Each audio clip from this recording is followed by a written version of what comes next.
जुहार जय माँ समलेई जय जगन्नाथ। आज हेउचे 1 अगस्त संबलपुरी दिन। ई अवसर थी समको अभिनंदन। आज हेउचे गुरु श्री सत्यनारायण बहिदार आज्ञांकर पवित्र जन्मदिन।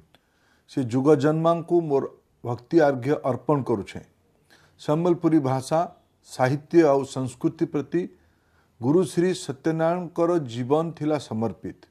संबलपुरी भाषा संस्कृति और साहित्यर गरिमामय स्थिति लगी तांकर त्याग और बलिदान सबुदिन मने रहबा। तांकर पवित्र जन्मदिन संबलपुरी दिन भावे पालन हेई करी संबलपुरी भाषा साहित्य और संस्कृति पूरा दुनिया के महकई देउछे। सेथिर लगी ओडिशार अग्रणी सामाजिक सांस्कृतिक स्वेच्छासेवी अनुष्ठान तथा अन्यान्य व्यक्ति मानकर उद्यम और आपन मानकर सहयोग बहुत प्रशंसनीय आए।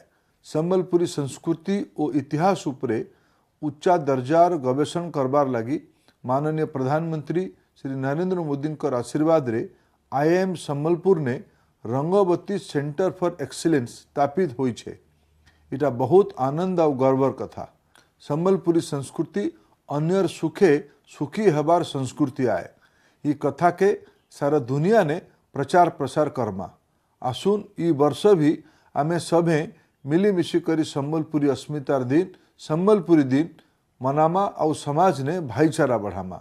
संबलपुरी भाषा साहित्य संस्कृति के आगे बढ़ावार लगी ई काम गुरु श्री सत्यनारायण बहिदान का लगी प्रकृत श्रद्धांजलि हबा। जुहार।